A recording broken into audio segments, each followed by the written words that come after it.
চাচা বাড়ি ঘর তো সাজানো কেন, হেনা কোথায়? আর চাচা বলবে বাবা হেনার তো বিয়ে হয়ে গেছে, তুমি বাস খাও, তুমি গাঞ্জা খেয়ে ঘুরে বেড়াও। চাচা বাড়ি ঘর এত সাজানো কেন, আর হেনা কোথায়? টাকা দেখলে আর সরকারি চাকরি দেখলে টাকলার সঙ্গ বিয়ের পিড়িতে বসে যায় না, এমন মেয়ে তো বাংলাদেশে নাই। আরে নাই, আরে নাই রে ভাই। থাকলে আল্লাহ হেদায়েত দান করুক, পড়েন সবাই আমিন।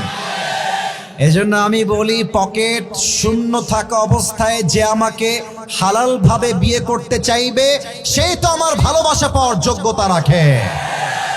আর যে আমাকে প্রতিষ্ঠিত হওয়ার পরে চাইবে, বুঝতে হবে সে আমাকে ভালোবাসে নাই, সে আমার অবস্থানকে ভালোবেসেছে।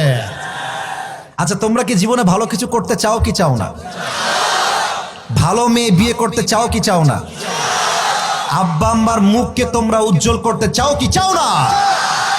আমি আজকে এমন কিছু কথা নরসিংদের মাহফিলে বলবো যেটা আমি আগে কখনো এভাবে বলার সুযোগ হয় না, আজকে বলবো, কারণ আমার সব ভালোবাসার মানুষগুলো আমার সামনে দাঁড়িয়ে আছে, বসে আছে। আমি তোমাদের সবাইকে অ্যাড্রেস করে একটা তিতা বাস্তব কথা বলতে চাই। যদি মায়ের কাছে সেরা সন্তান হতে চাও, যদি বাবার কাছে সেরা সন্তান হতে চাও, যদি তুমি তোমার স্ত্রীর কাছে সেরা স্বামী হতে চাও, যদি তুমি তোমার সন্তানের কাছে সবচেয়ে প্রিয় বাবা হতে চাও, তুমি যদি বোনের কাছে সবচেয়ে প্রিয় ভাই হতে চাও, টাকা কামাই করা ছাড়া কোনো গতি নাই যুবক ভাইরা। বলো বলো বলো, সত্য কথা কি জানেন?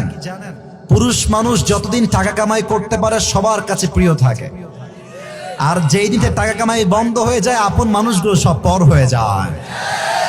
এজন্য আমি সবাইকে বলবো সময় থাকতে টাকা কামাই করো হালাল ভাবে, অনেক বেশি ব্যবসা করো, চাকরি করো, উদ্যোগ নাও, প্রতিষ্ঠিত হও জীবনে।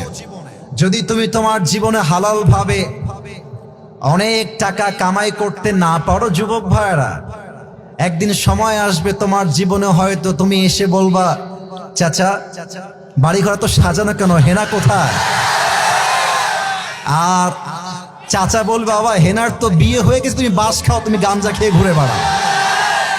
এটা আমি তোমাদেরকে মন প্রাণ থেকে বলছি যুবক ভাইরা, অলওয়েজ মাথায় রাখবা, जब जेब में पैसा होता है तो पराए भी अपने हो जाते हैं, और जब जेब में पैसा नहीं होता तो अपने भी पराए हो जाते हैं।